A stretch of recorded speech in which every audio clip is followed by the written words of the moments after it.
mean, from an offensive standpoint, obviously a little frustrating. I give you don't play many America East schools that are KenPom, the tallest team in the country. So, I actually thought that some of their length, impacted some of the rim finishes that we felt like there was, probably 8 to 10 things at the rim we probably should have finished. And then obviously just, didn't shoot it well from three, got some great looks. So hopefully guys, we could get some of our, some of our bigger guns going here.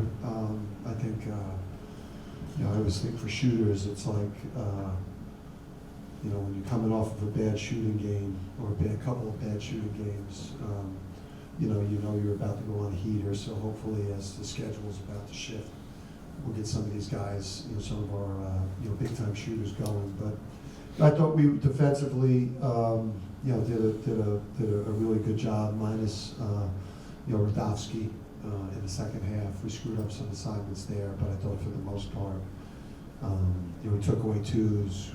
They made some hard threes. We were just, we were just brutal shooting the ball tonight. But I think they're going to win a lot of games in their league. I think they're going to have a good year. They've had a brutal schedule, but you can see there, from where they were in that Georgia Tech game, the coach is doing a great job with those guys. And we're on the road at Virginia Tech with a chance, down 5, kind of late in the second half, with a chance to be in the game. So just kind of happy to get this one over with and get ready for some big games coming up. Did you feel like you came out with and sustained the right amount of energy, considering the whole trap game possibility and all that? Obviously, shots didn't fall, but did you feel like the effort in it was there overall? Yeah, I mean, considering, and I got to thank our fans. I mean, 6 o'clock Sunday night. I was like, I don't think I've ever played a 6. Well, no, I played a 6 o'clock. I think Sunday night, but it was like around the 32 game in Brooklyn or something. Did we play like a? Did we play like a later game on Sunday? It was just, and I know it's TV and arena, and that was on True TV or TNT or something. And so I'll say this too, just TNT and True TV. I love what they're doing for college basketball. Like they've got like legitimate like studio shows with some like, and I don't know if those guys are trashing me, but because I'm not wild, but so I'll walk that back if they're attacking me. But it's like I think they do a great job covering the sport. They're talking to players post-game on the court. I love how they're covering the game, but I got to thank our fans for showing up and giving us, pretty good atmosphere for, for not a huge game on the schedule and it being at 6 o'clock. I thought they really helped us, but I mean they were stuck on 7 for a while, and then we had some live ball turnovers that led to some easy ones for them. But I thought our defense was like we didn't just overwhelm with talent. I thought we were in the right spots, and I thought we guarded things well. So I was happy with it. Something for shooting, obviously, Silas, triple-double first in his career. To have a guy do that again, how good does that feel for you? That feels great. The last time we had a guy that was getting triple-doubles, season went great. So, Silas is going to get better. I think that's what we need from him. When we've been a dominant rebounding team up until last year, and a lot of that had to do with we had great guard rebounders. Cam Spencer was a great guard rebounder. Steph Castle was a great guard rebounder. Andre Jackson was a great guard rebounder. Tristan Newton was a great guard rebounder. So yeah, I mean we need that, but we also need the others, to get on the glass with him. We need Solo on the glass. We need Jalen Stewart on the glass. There's a reason why Jaden Ross was plus 24 tonight. The guy was, minus, his 3-point shooting. The guy was great tonight. How kind of assists on a shooting night like that? Is that, you think there could have been a lot more? He could have, he could have had a triple-double of like 17 points, 10 rebounds, 14 assists, because he missed some bunnies. He had some wide-open threes. He missed 2 free throws. He also had 4 steals. I just thought that you know, again, when the group gets healthy and you know, I thought Eric was great. I just think, you know, we'll get all of the people out there. I think the upside of the group is high level. Did his side still, I mean, he averaged like 12, 13 games as a sophomore this year for a tournament team.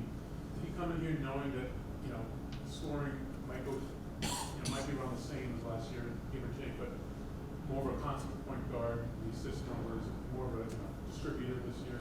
Yeah, I just think that when it's all said and done with this team, there's going to be a cluster probably when Braylon's back.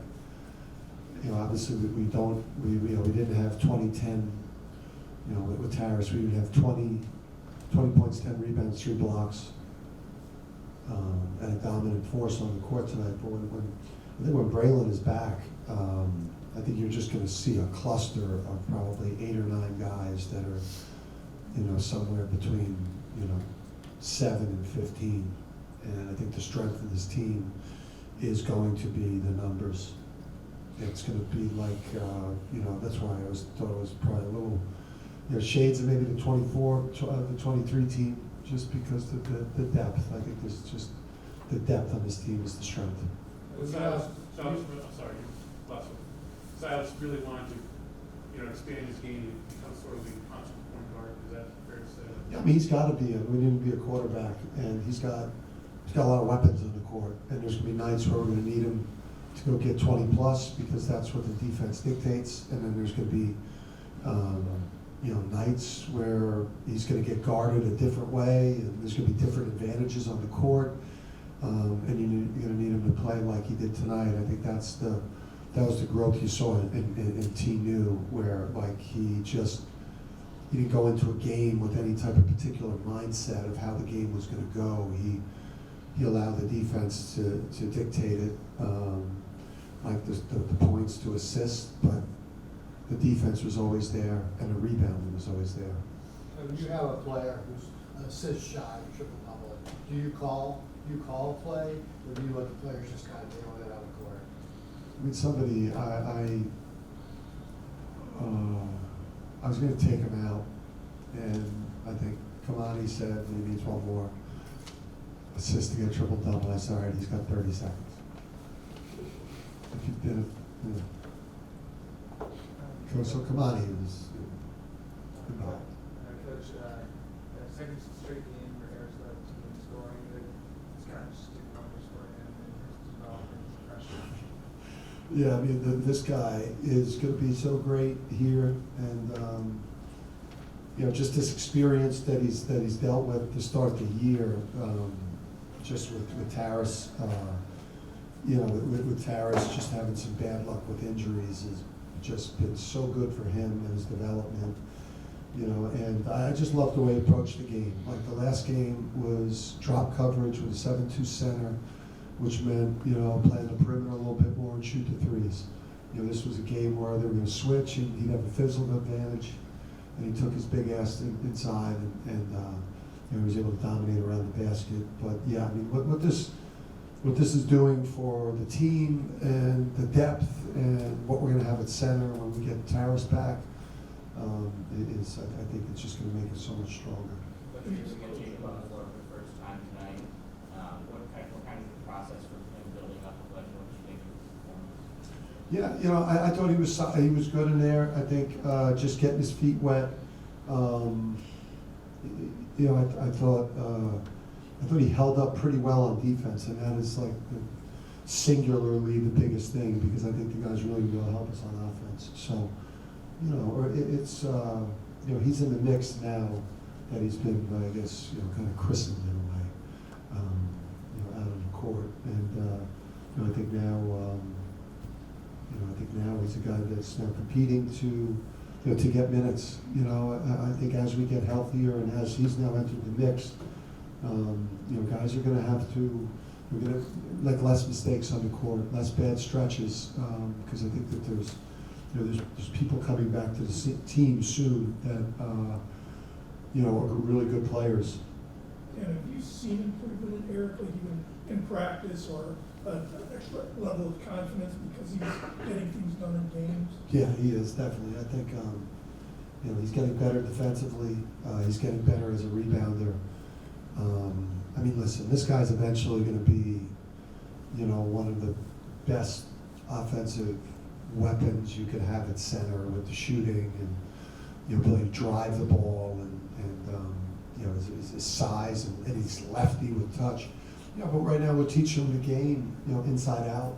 You know, for us, I think, you know, I think that the biggest thing he's got to do is become a guy who can protect the rim a little bit more, become a more ferocious rebounder. But I think this guy's going to be a special player, and eventually he's going to be an NBA player. And you've talked about the ability to be good for college basketball and high-level games.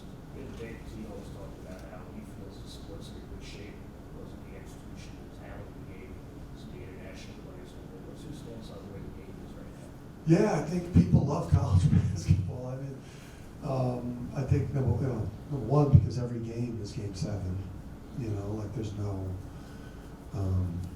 you know, back-to-back night. You know, like where I would just say with college basketball in the regular season, non-conference or regular season conference play, like literally every game it feels like Game 7. You know, like every game feels like that because it's like you're playing to get in the NCAA tournament.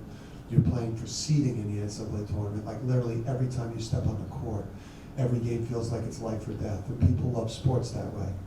You know, when you go to our Arizona game, you know, our BYU game, you know, games that are happening all across the country, you know, that I'm watching where these big teams are playing against each other. You're a fan and you're a TD Bank, you know, for that game, or you're a gamble, even though, you know, I'm a sore loser and it sucked losing. But, you know, that was like an awesome game to be at if you're a sports fan. And you just don't get that